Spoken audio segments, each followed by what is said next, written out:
This is Dr. Lisa Marie Bobby, and you're listening to the Love, Happiness, and Success Podcast.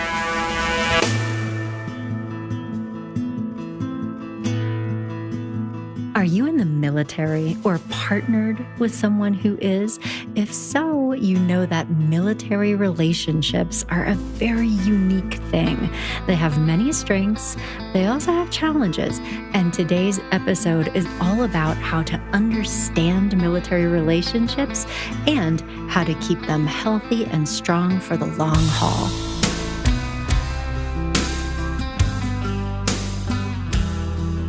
We are, of course, listening to Metallica, The Unforgiven. I know the song is probably a little bit on the nose about the emotional toll of military service, but I tell you what, I'm listening to a lot of Metallica lately. I have these songs stuck in my head.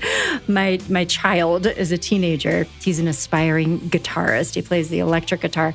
And when he saw the season finale of Stranger Things, where Eddie saved the world with his face-melting rendition of Master of Puppets, the kid lost his mind. We are now listening to Metallica at dinner, in the car. I have Metallica songs stuck in my head, and now you will too. You're welcome.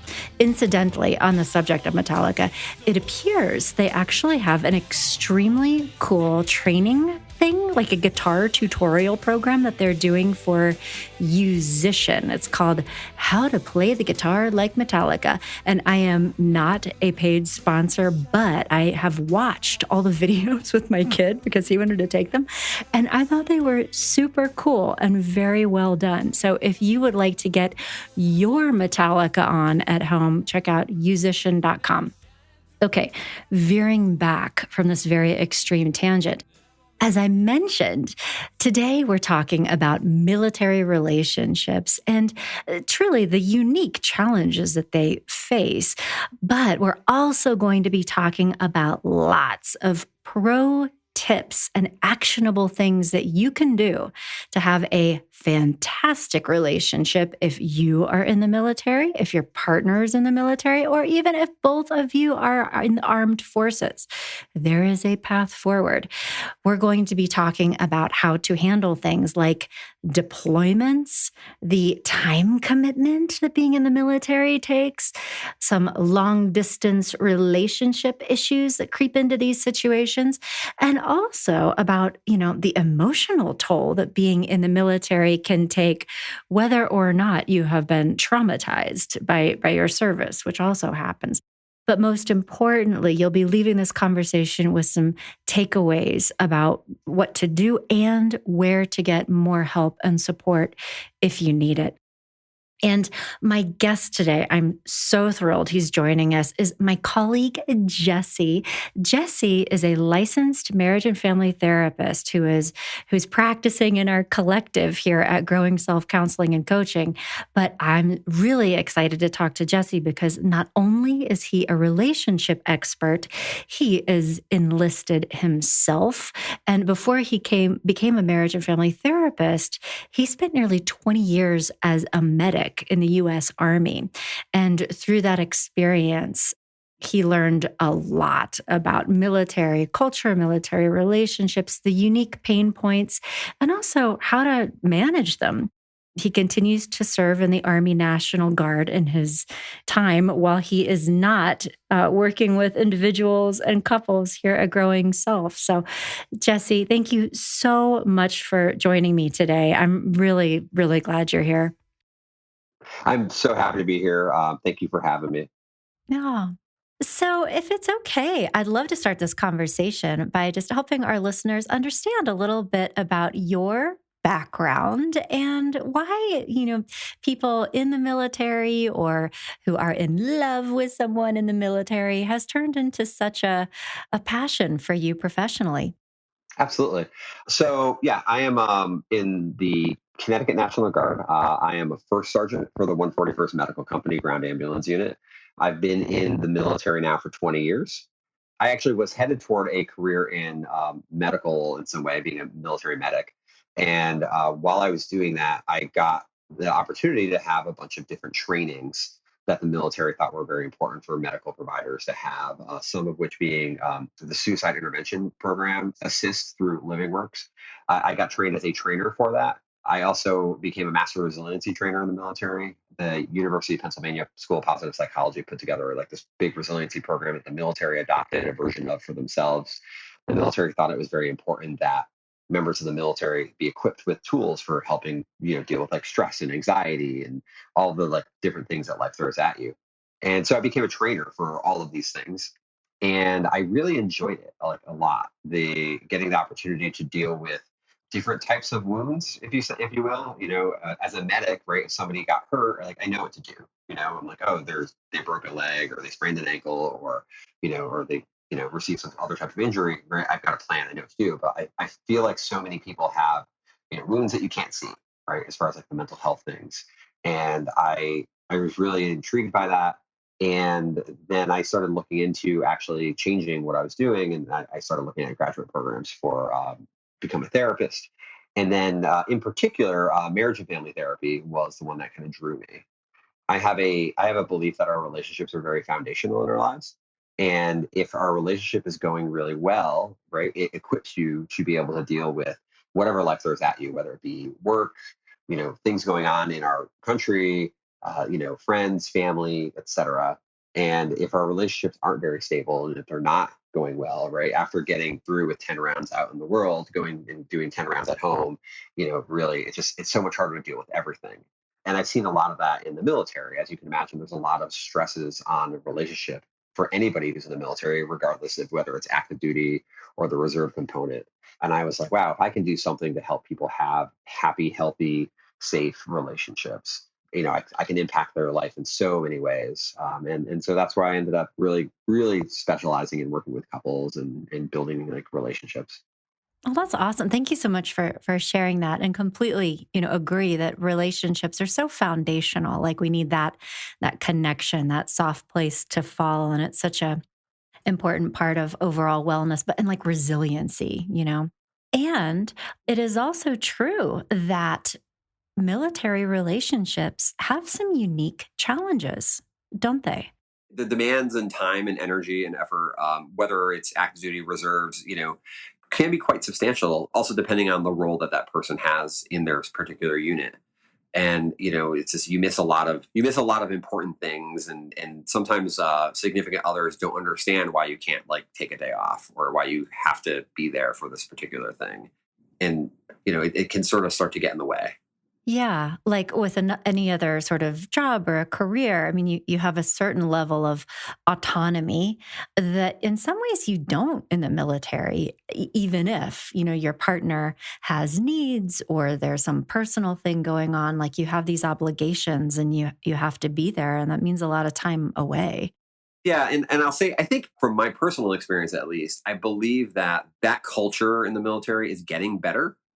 But obviously, for anybody listening, they might have a different experience. But I know, and perhaps it's because of the nature of like my work and who I am, but I try to be very understanding of the things that people are going through in their life and that they do have a life outside of the military. And that, in the guard, for example, it's a part-time commitment.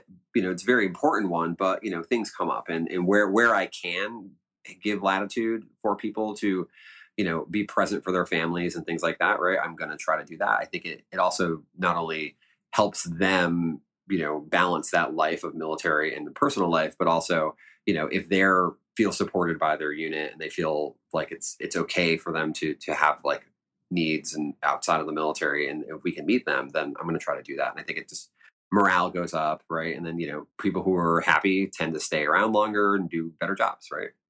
Well, tell us about some of the things that you've seen, in your experience as a marriage and family therapist specializing in military relationships.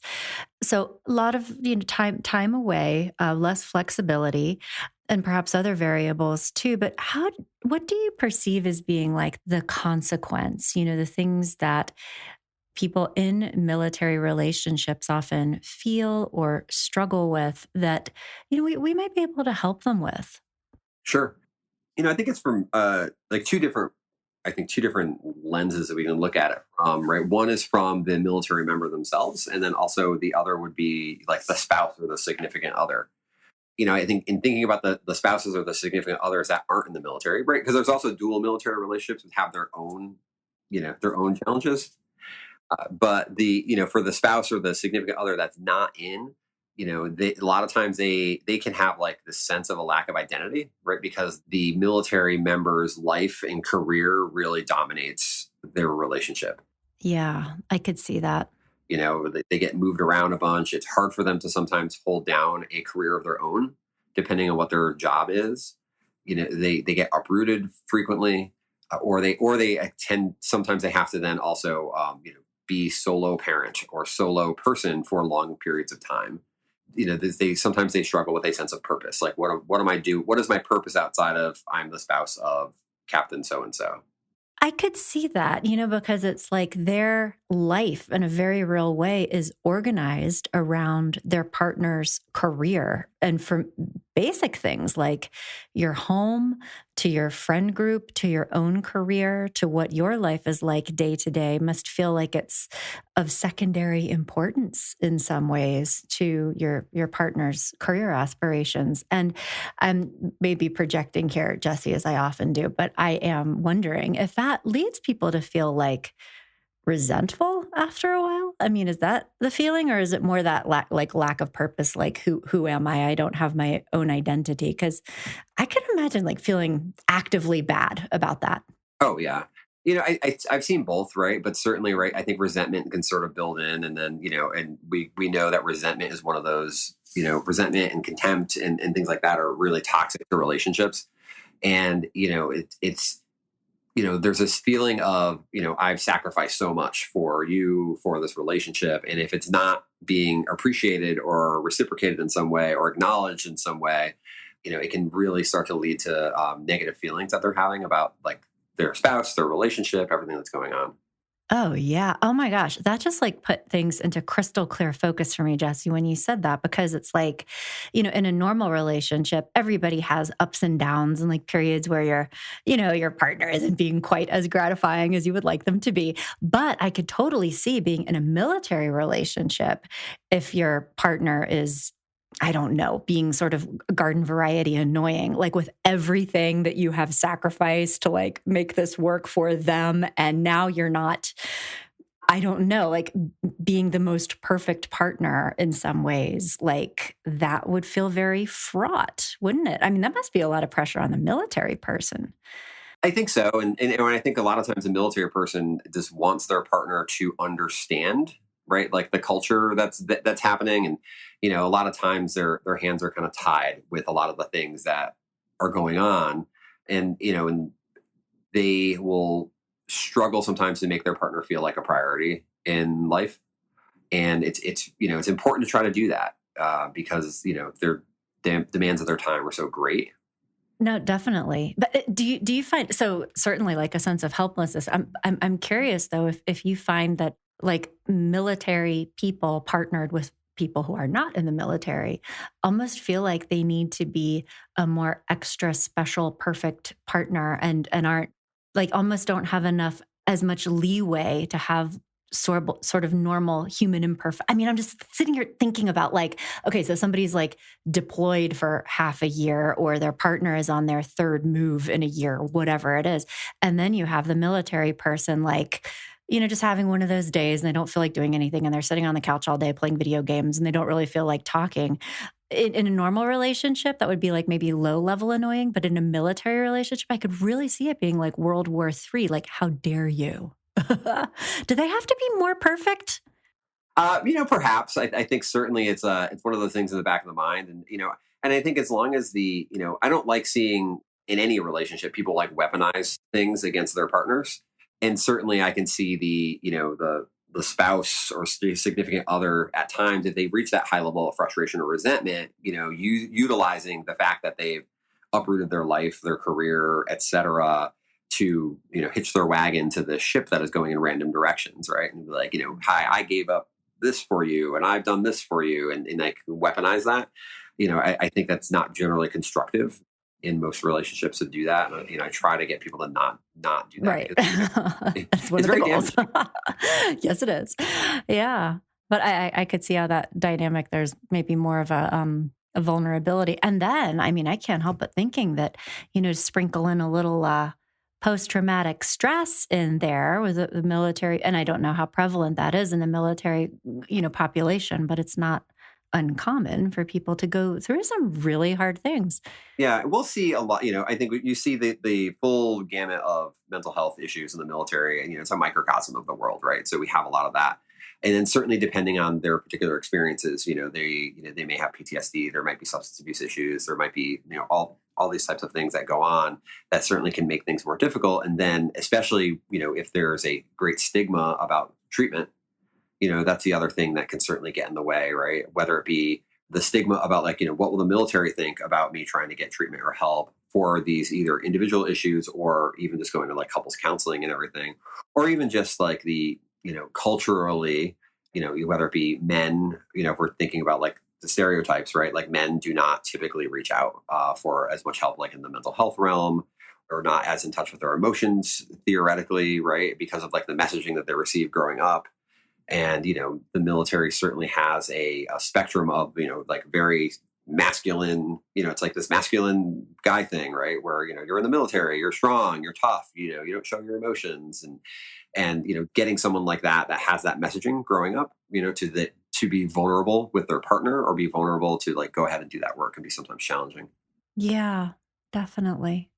Yeah, I could understand that being a barrier. And that was interesting to me. And so, and just for our listeners, I had the great privilege of attending a training, Jesse, that you hosted for our group the other week, talking about military culture. And it was just so fascinating to me, like just the different like stratifications and sort of roles that somebody can have in the military. And like there's even this whole other language. And I was curious to know how, I could see there being many positive things coming from that life experience and that culture, but also if you could say more about what you've observed with that over the years, about how that can show up in people's relationships in a way that is not helpful and that they might not even be aware of.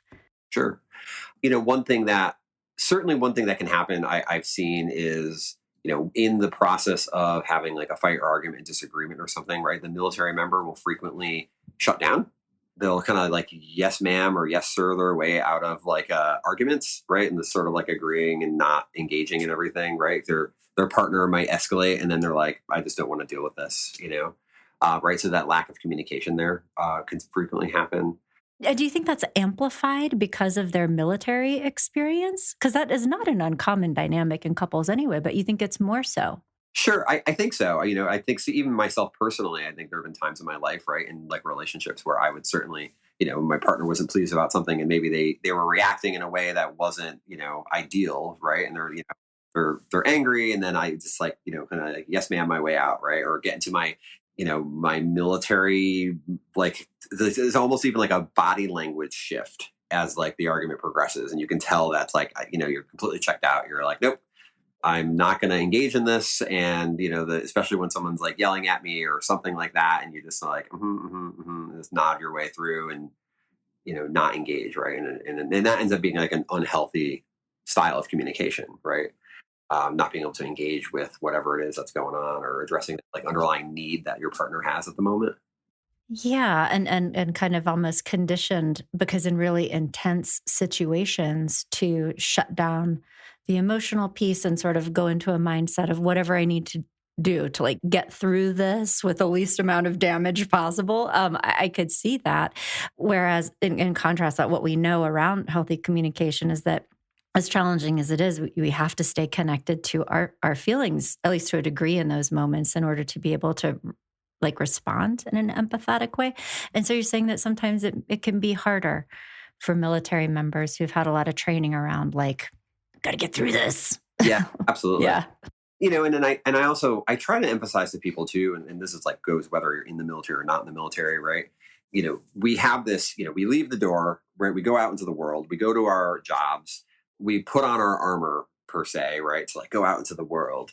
And certainly, the military, again, if we talk about like some of this is stereotypes, but for a reason, because it's certainly the culture is, like stigmatizing like feelings and stigmatizing like having those emotional responses and everything, or that vulnerability, right? You have to be very strong, like, in air quotes, if people could hear me, strong, you have to be strong. But then they come home and they don't take off that rough exterior, right? They still maintain that those beliefs, whether they actually are thinking that or just it's just instinctual, like bad habits, just from being raised that way, and they don't take that off, right? They're that way with their spouse as well. And I always tell people, like, look, I don't care what you're feeling and doing as far as like everybody else, but the one person that I would love for you to be able to be a little bit vulnerable with, right? The one person that you can take off that armor with and just be real and connect to and be softer with, right? I want that to be your partner, right? The one person in the world, everybody else, right? Put on the armor, do the thing, right? But when you come home, right, that should be the one person that you can connect to. Hmm. Yeah, definitely.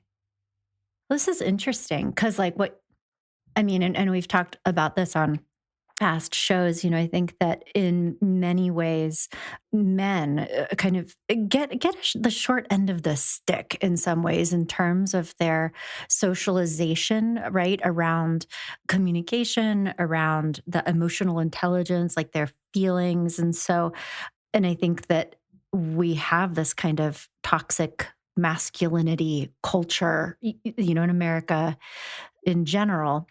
And oftentimes, I know we need to work, especially with men, to help them, I think, reclaim their emotional all of their capacities, because I am firmly of the opinion that men are just as emotional and just as aware and just as communicative and have just as many needs for connection as women do, but have not always had the opportunity to develop those in the same way as women. So that's kind of like just a foundational thing. But now I think I'm hearing you say that sometimes by virtue of then, going into the military, particularly maybe as a young man or teenager, 18, 20, that could be amplified and sort of make it more pronounced. Is that the right way to say it? Yeah.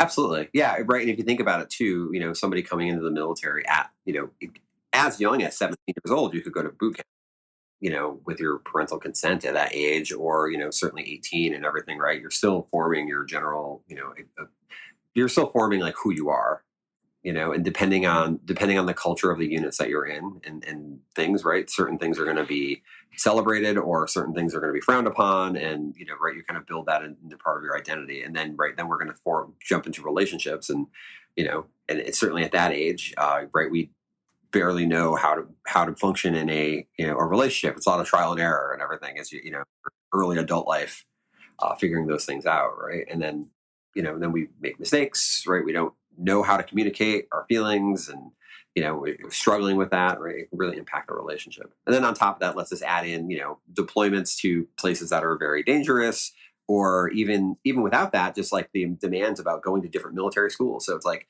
every year you could be gone for a couple weeks here, a couple weeks there, a month or two here, right? It's just like going to some of these like things you do, and so you're like, you effectively have this like long distance relationship dynamic as well.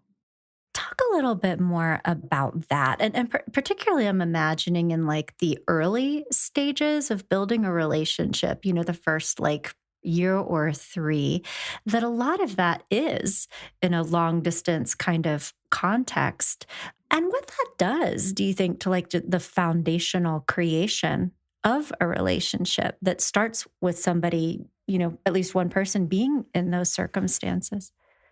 Yeah, especially early on, I think you start to learn about, this, or get the sense of like, I cannot rely on them to be there sometimes because they're going to be gone, and then also just building in like, how do we stay connected while we're far away? And what does that connection look like? What are the expectations? I think unmet, unsaid expectations are something that really causes a lot of friction in relationships. And so, like, while I'm away for that 3 month, school that I have to go to halfway across the country, like, what are your expectations of how often we're going to communicate? Is it going to be by phone or is it going to be by FaceTime? And, are your, what are your expectations about what I'm doing when I'm off duty and like the people I'm hanging out with and things going on there? What are my expectations of like how often that you're going to be available to talk? And, it's just, how do we navigate that? And how do we make big decisions, right, you can't be reached sometimes. Like sometimes like that military spouse or partner has to, make decisions without their partner's input. When that's whether they're gone for a school that they might not have high level of contact with, or they're overseas somewhere, and then that person starts to build a culture on their own of their in the relationship, and then the military member comes back and things are not the way they used to be, or they're being done a certain way, and they almost feel like an outsider or a guest in their own home, right? I could see that. Wow. Okay. And let's slowing down. I mean, there is like so much to unpack here.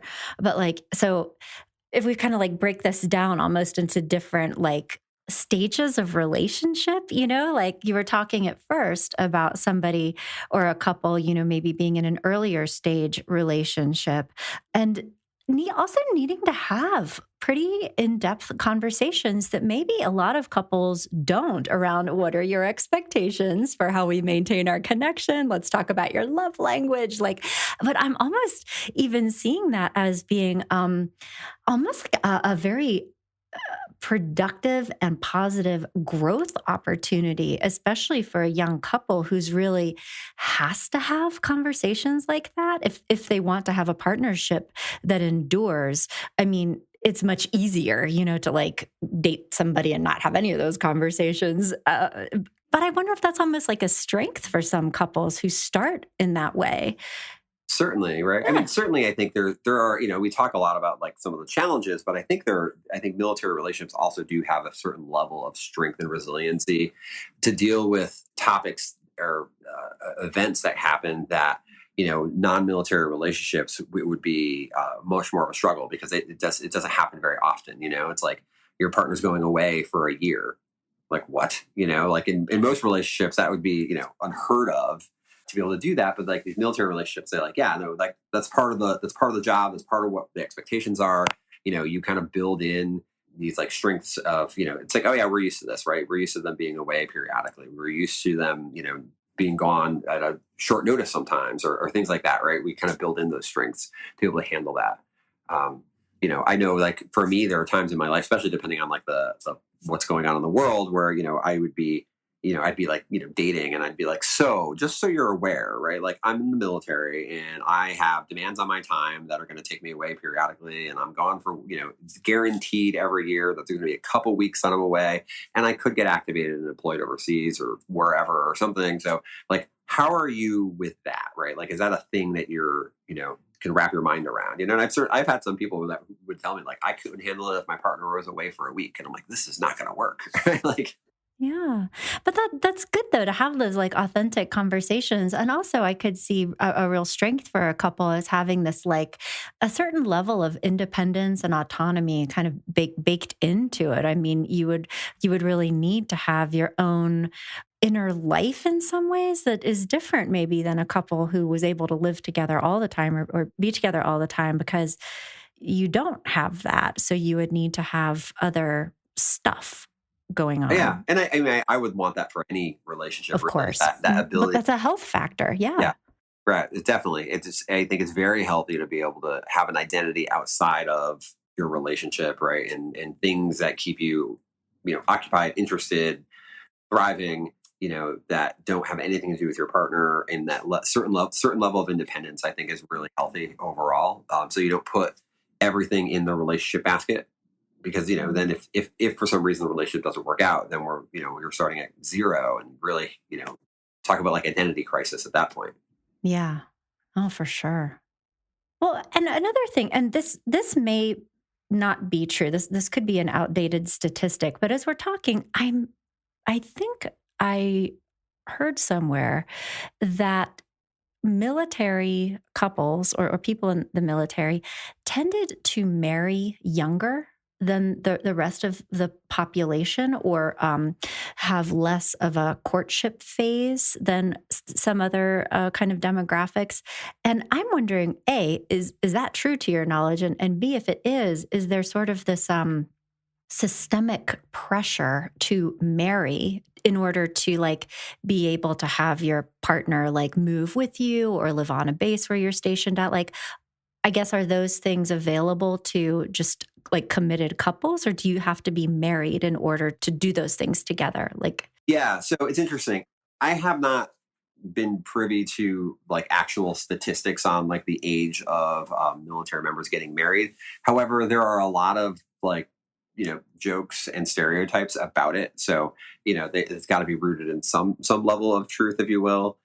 Certainly, I have definitely know people who have gotten married because of they're going on a deployment, and then their spouse is then covered or has certain benefits available to them, and so yeah, that can certainly drive some of it, whether it be the separation pay, the benefits of getting them on their health insurance, their benefits of if you're moving around, right, they'll pack your spouse with you and everything, but your girlfriend, the military unfortunately doesn't care as much about, because there's nothing there binding you together, right?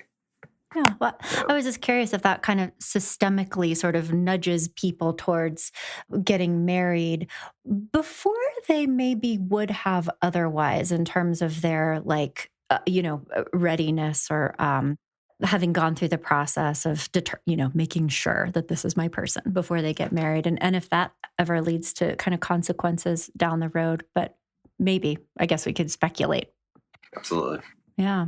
Yeah. So opportunities for more intimacy and getting to know each other in a different way, but also yeah, kind of a push to maybe sign up for a different level of commitment sooner rather than later. But also interesting what you were bringing up a little bit ago too about the dynamic where if someone is deployed or away for a long period of time and there is this necessity to be operating really independently, particularly for the partner that is home, and certainly if there are like kids involved, making the decisions, running the show, that when the military person who kind of comes back into that system is almost like a oh, what's the word I'm looking for? Not like a new person, but like if the non-military spouse has it all locked down, has a certain way of doing things, that it could feel like I would think a difficult re-entry to have another personality or set of preferences, like dropping in every once in a while and having opinions about the way the dishwasher is loaded, like that kind of thing. Oh yeah, I mean Yeah. it goes from big things, right, like Hmm. major decisions about like the house, like hey, we needed to replace our roof while you were gone, and I just had to get it done, right, to like you said, like how are we loading the dishwasher, or how are we disciplining the children, or how are what kind of routines, right, as you can imagine, especially if someone is operating as a single parent now for a long period of time, 6 months to a year. They develop routines, they have their way of doing things, right, that's like this is the bedtime routine, and this is like their extracurricular activity routine, and I pick this person up here and I do this here or whatever, and then suddenly, right, the spouse comes back, and how do they fit into that equation, right? They want to do something a certain way, but that's not the way we've done it for the last year, and really, sometimes people have that struggle about like reentry, that on top of whatever their experiences have may been, right, but just also just that aspect of coming home, can be very challenging, and the military does, I will say, there are resources available, right, there is help in that process that the military attempts to do, because they've recognized that over time, like hey, just like as in like PTSD wasn't a thing years ago, right, that wasn't a diagnosed thing, but they're like hey, these soldiers are having these issues, like what's happening, right, I think the military has also recognized like hey, this transition process it can be difficult. What can we do to equip soldiers with the tools necessary, and their families, right, with the tools to make that transition process as easy as possible. That's wonderful. I'm so glad that there's energy and resources going into that direction. Yeah, and I encourage anybody, right? If you're in a military relationship, well, again, it doesn't matter if it's guard, reserves, active duty. There are a mountain of resources available out there for people, that there are people that's just waiting to help you, right? Or waiting to point you in the right direction for the resources that you can utilize. Whether that be mental health resources, financial resources, you know, things for your children, to do, and get involved in camps or activities and meet other, military kids, stuff like that, right? There's like so much out there. And I really think that not enough people take advantage of them, either because maybe they don't know about them, or or don't know either that they exist, or don't know how to utilize them.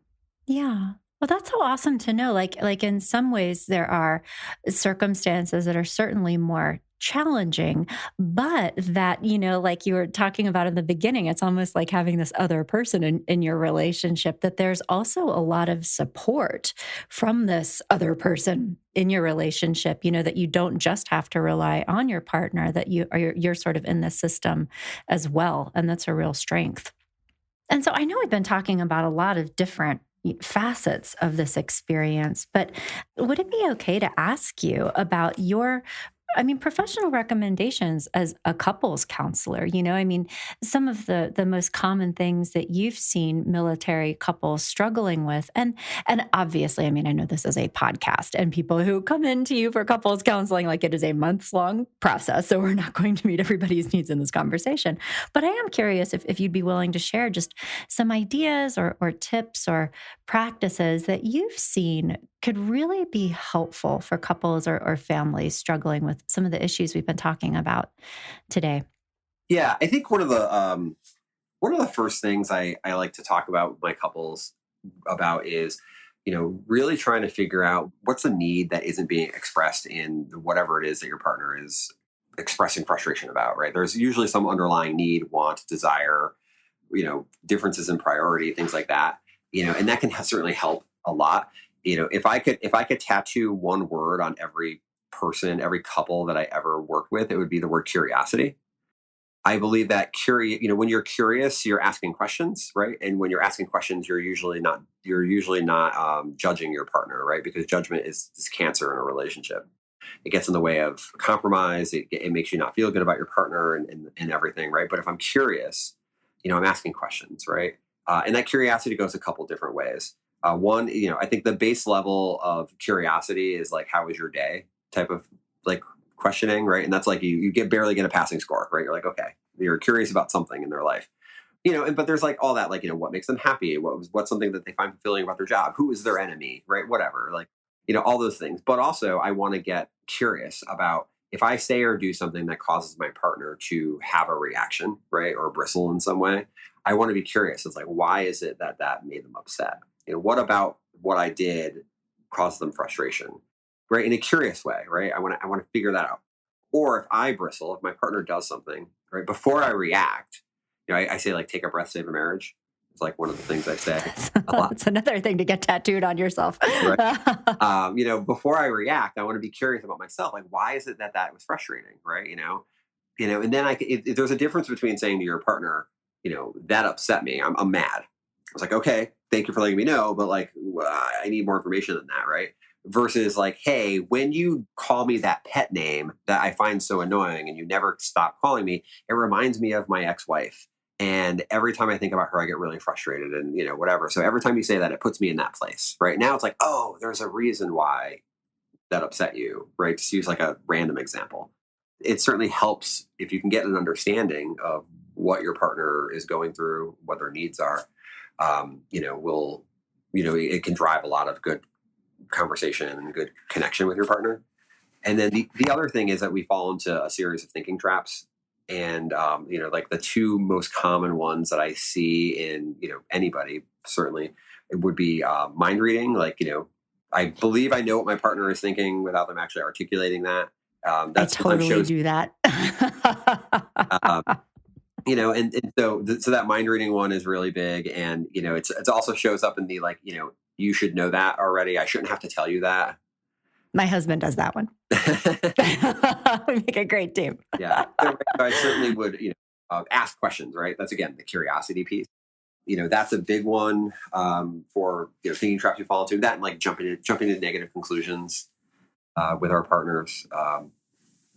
Probably one of the most controversial things I'll say to people is that your partner is actually rarely wrong, and which usually people like kind of raise an eyebrow. There's an asterisk there, right? There are certain things that are black and white issues, right? So when we're talking about like abuse, right, doesn't belong in any relationship, lying, infidelity, making unilateral decisions, breaking agreements that you've made with other violations of privacy, right? Like those things are just like right wrong, right? We don't. I think most of us should be able to objectively stand back and go, yeah, don't cheat on your partner, don't lie to your partner, don't abuse your partner, right? But how you load the dishwasher, right? To talk about the thing before, right? Like how you load the dishwasher is not a right wrong issue. We tend to argue with our partners about these things as if it is, and it's like, if I want to load the dishes on that side, you want to load on that side. At the end of the day, in a bubble, it's not going to stop the world, but we'll burn a lot of relationship currency to be right. And I think Esther Perel said in one of her like TED talks, like you can be right or you can be married. Right. Well, that's a really good reminder, and I think too, I think you're touching on something that's so important in relationships of any kind, but I think especially the military relationships are understanding that everybody has their own internal experience and that whatever they're thinking or feeling really does make sense to them, because I think a lot of times that conflict comes from like the way people are communicating, that they are actually feeling something, and what they're expressing to you, like it's not even what they're saying. Sometimes it's like the way they're saying it, right? Oh, And that it does actually always make sense to them, oh and yeah. to what you're saying about that curiosity, like what is coming up for you right now around, seems like you're having a reaction to something, tell me more. And so I love that advice. And I could also see though how it requires really a fair amount of like psychological mindedness and emotional intelligence for the person on the other side of that to say, you know what, I am feeling XYZ, because that might not be conscious. And I think it is because of this thing that happened with my ex wife. And so I probably do have a react. Like to be able to communicate that to somebody, you have to connect a lot of dots. And like what we were talking about before, and particularly, and again, not to overgeneralize, but maybe many men socialized to not know how to do that, and then being in a system that does not make that any better, at the very least, may really struggle to be able to understand their own inner experience to the point where they're able to articulate it to another person in a way that makes sense. And that is a really hard situation. Like, And it's difficult, right? I mean, we talk about it casually here, like, yeah, just tell your partner why you feel that way. exactly. We're both therapists, Jesse. Like, we know we can do that all day. Right? It's like, tell your partner, yeah, but Right. right, it takes a great deal of practice, right? Like we have habits in relationships that have been built up through, what did we learn from watching our parents' relationship, and what did we learn through trial and error as a kid, and et cetera. And then we establish these norms, and then we don't even realize sometimes what they are, and then we react reflexively when our partner says or does something we don't like. So it's hard to hit the brakes on that and be like, hold on, let me be curious right now, right? It takes a lot of work and effort to really do that, and conscious work, right? I love for people to. I think couples counseling could be useful for anybody. You don't need to have the car doesn't need to be on fire to bring it to the mechanic, right? You can just bring it in for its regular maintenance, and I think you can gain a lot of value from that. Especially if you're already predisposed to having challenges in the relationship, right? With like military couples, right? There's built-in struggles that they're going to have, whether because, like again, the military is the mistress in the relationship, if you will, that is going to steal your partner from time to time. You have this long distance aspect. You have like the stigma around getting mental health treatment in general. Substance abuse, high rates of suicide, all that's going on in a very stressful job environment that is sometimes difficult to just understand or know what it's like to do that. Yeah. A good reminder too of that curiosity, to even like to the maybe the even the non-military partner, to be able to say, my partner is having a very interesting reaction to me or the situation right now. Why does that make sense? I wonder why that would be, in a way that's sort of more empathetic and tolerant, as opposed to judgmental, to use the word that you were talking about previously, because people really do always make sense. And I could understand too how almost a more intentional kind of understanding for your military as a partner's experience, well, on both sides, but would go a long way. Like, so for example, one of the things that I'd love to just ask you about for the benefit of our listeners, post-traumatic stress disorder is common. across the board, but particularly in military populations. And also things like depression and anxiety are very common. And all of those things can look different in men, particularly than Yes. women. And again, not to stereotype, and many active duty service members are men much of the time, although I'm sure that women are, you know, can have all these experiences as well. But what would your, not advice, but just sort of perspective be to perhaps a non-military partner to help them understand if maybe there is a trauma response or mental health thing that's coming up for their military partner, just to be able to like, okay, this is part of what's going on. And maybe this is an opportunity to support my partner into getting help rather than being mad at them, like for behaving weirdly towards me. I think first speaking on like the depression piece, right? A lot of times I would say in men, right, it may look different. Like, and I think you bring up a really good point. And if a lot of military members, right, a lot of them are male. You'll see a lot of times like anger or aggressiveness is one of those things that is like a very typical thing, and like substance abuse as well is another one that really could be a big sign of like, oh, this might be some depression going on here. As far as the piece that goes with the PTSD, right? One of the things that I think the two ones that I really am paying close attention to, right, is like those intrusive thoughts that are very common, as well as like hypervigilance is another thing, and it kind of expresses itself in very fascinating ways.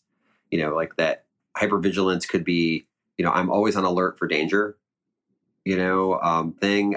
Very frequently, you will see that members of the military, when they go to a restaurant with friends, they need to sit so that nobody's coming up from behind them and they're facing and can see the entrances, for example. And that is like a very low level, light hypervigilance thing. And so it's just like it's a very interesting. And then when you go out with your military buddies, you're all looking at each other like, who's going to get that corner seat that we all covet?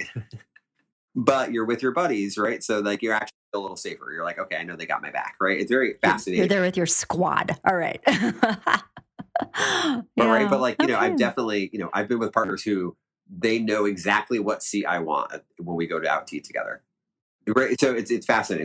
So I would certainly say that hypervigilance piece, that intrusive thoughts piece, is going to be the ones that are very easier to see, I would say.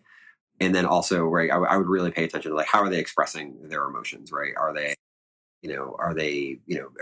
angry outbursts? Is there aggression, right? Are they self-medicating through alcohol, for example? Are they shutting themselves in and just like all they do is it's just like they just play video games like all day and they're not engaging socially with people anymore, irritable, things like that. Yeah. That's a really good reminder. And again, and I think in relationships, it can be so easy to, kind of see what people are doing and attribute it to their character, or he's a bad communicator or whatnot. But especially to be looking at things like that irritability, explosiveness, anger, or withdrawal that's really like outside the norm, and be able to say, maybe there's something else going on. Yeah. There's been a lot in the media and the news, and I think it's a very positive thing about suicidality, in particular in military members. Why? And this is a big question. I don't mean to put you on the spot, but I'm curious your opinions as to why many active duty or former members of the military are at such high risk of suicide in particular. Yeah. I mean, it's like a tough question in some ways, right? I mean, I've personally been affected by it, right? More friends than I wish that I could list off, right, that have died by suicide. And, I want to say probably most members of the military probably also could, have that same experience. I think it comes from a variety of places, right? One is certainly this, this feeling of this lack of being able to do something about whatever it is that's happening to them. I think the high demands of their job and the things that people have done, and like that PTSD element certainly is there, and in this not having that support there for it.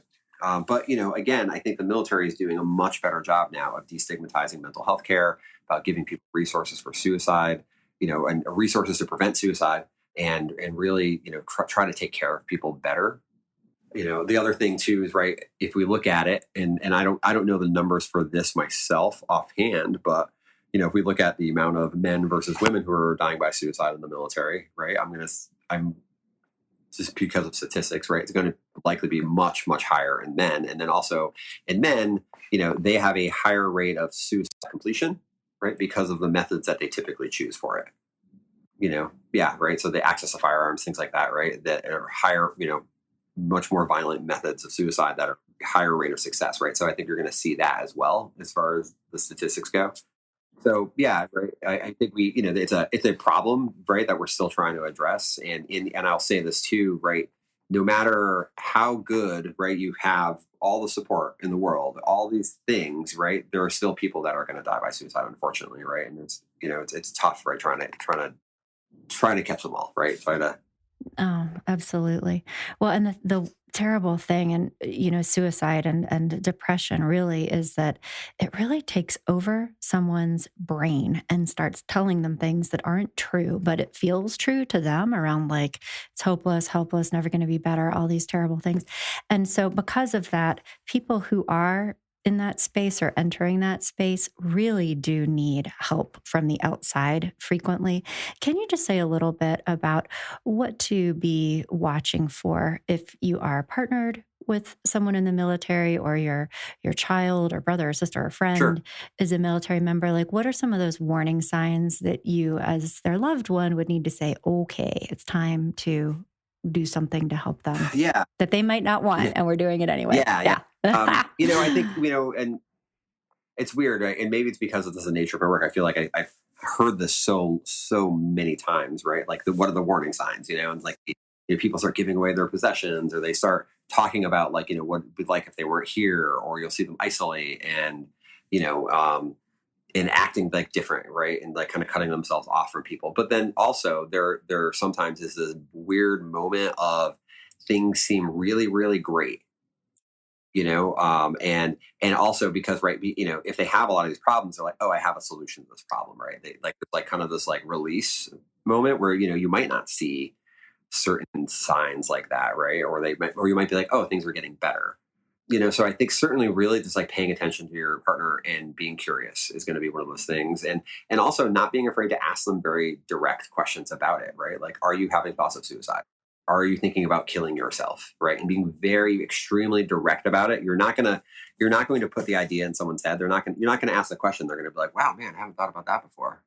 Oftentimes people who are kind of on that, in that river, right, headed down the river of suicide and everything, they will have a sense of relief when someone opens the door for that conversation, because it is difficult to have that turn to somebody and be like, hey, I'm thinking about killing myself, or harming myself in some way, but if someone opens that door, it's like, oh, I can talk about this now, right? Then you can have that conversation, right, about what's their story, right? What is their suicide story? What is it that got them here? What is it that's going to keep them safe for now, right? And that's one of the things I would say, if you have a loved one who is struggling like that, right? One of the first things is like, what can I do to keep them safe for now, right? Is this like, what's the life jacket for the moment, so that we can get them to higher level of care, right? You can get them to see a therapist or get them to see somebody, right? Yep, definitely. And I will say, and I'm imagining that you share this perspective because you and I are marriage and family therapists. So we take a systemic, view of mental health as well as relationship improvement. And I think it's just important for this conversation to let our listeners know that while many times people think of marriage and family therapy as an avenue for improving relationships, which it absolutely is, and that has a curative benefit on its own, there are also forms of behavioral health care that are delivered through marriage and family therapy that are evidence-based treatments for things like depression, anxiety, and trauma. And just particularly if you have a partner who is maybe resistant to the idea of going and signing themselves up for therapy, it is absolutely acceptable and can be very beneficial to do that with them. And so to be making the appointment to go in for family therapy with your partner and working with them, because at the end of the day, they're, even if they do have a depression diagnosis or a trauma diagnosis, it is both of your problem, and it is within both of your power to fix together through the systemic work that you could do it. So I just wanted to say that out loud because particularly with, I would imagine with this population, it might be a harder sell to get them to go off on their own and see a therapist compared to maybe doing it with a partner or family member. But I don't know if that's been your experience. Yeah, I would say, I mean, I have a mix. When I think about the military members that I've worked with, mostly it's been couples work about the relationship and about the individual, things that are going on with the person. Though I would certainly say, I would certainly welcome any couples that are trying to tackle that depression, that anxiety, that PTSD together as a unit. I think once you involve your partner and you feel like you have, right, I think community fixes a lot of problems, right? And that sense of community, that sense of we're in it together, right? That, because I think everybody I've ever talked to and that I'm doing individual work for feels so alone. Like they're the only person who is going through this particular thing. Ideally, quickly they realize, no, right, other people are going through this, but also they don't have to tackle it alone, right? They have this person there with them, that main person, right? Again, that person, that one human being that they can be vulnerable with. Right. And can, when they circle the wagons around themselves, they make sure to circle it around their partner as well. Right. So they don't erect these walls shutting their partner out, ideally. And then, right. And then they can deal with it together. That's wonderful. And I feel like we've kind of come full circle since the beginning of our conversation, back to that importance of connection. And what a wonderful conversation, Jesse. This has been fantastic and so helpful, I'm sure, to so many of our listeners. Are there any other thoughts or words of advice you'd like to share with them before we glide to a halt? Yeah, I mean, if you don't mind, I want to just throw out a couple of resources that somebody can utilize, right? Obviously, I think there's the VA, right? But some people have mixed views about the VA, so and completely understandable, right? Everybody has different experience with it, but I will say, I did in grad school, I did my internship actually at a VA, and the mental health team was absolutely phenomenal there, and cared a lot about what they did, and certainly I would have recommended that VA for anybody to go to for their mental health treatment. I think great experiences there. There are also local vet centers that are not associated with the VA in most places, so you can access mental health resources there as well. Military One Source is if you Google Military One Source, there's an 800 number. They have a whole website available for service members to utilize things. They can access different mental health resources as well as a bunch of other things. Any type of family programs, resources, right? They typically most bases and also in the Guard, most states have a family program type thing, and they have also access to a lot of resources available to you as well. So I would say reach out, ask questions. Ideally somebody in your military unit will know. Ask your first sergeant. They should know all these things. And certainly point you, at least if they don't know themselves, what resources available, should be able to point you to the person that has the resources. Chaplains, for example, as well, are really good resources for people who want to utilize them as well, whether it be to talk to somebody or to point them to more resources. Oh, thank you so much for being so generous in sharing all of this information. It's really helpful to know. And I'm so glad to hear just about many, many layers of support that are available to military members and also their families, because, it is in some ways a difficult path. And it's so heartening to know that there's just a lot of support and care for people who are in this place. Yeah. Awesome. Thank you again, Jesse, for doing this with me today. It's a wonderful conversation. I appreciate your time. Absolutely. It was so good to be here. I am very, very happy to chat anytime with you. And I look forward to chatting with you again soon. That was so fantastic. Jesse, thank you so much for being so generous with your advice and your wisdom. I know I learned a lot today, and I know that this provided direction and guidance for a lot of people listening today who are in this situation. So on behalf of them, thank you. And you guys, if you'd like to certainly learn more about Jesse, you can cruise on over to our website, growingself.com. But also, we have a whole collection of resources available for things kind of adjacent to what we've been talking about today. So, for example, long distance relationships, how to communicate with a partner who won't talk or who is kind of shutting down, how to manage emotional flooding in relationships, emotionally safe relationships, all really good stuff and more information to support you and your relationship. on the journey of growth and healing. Okay, everybody, that's it for today. But thanks again for listening, and I'll be back in touch next time. Take care.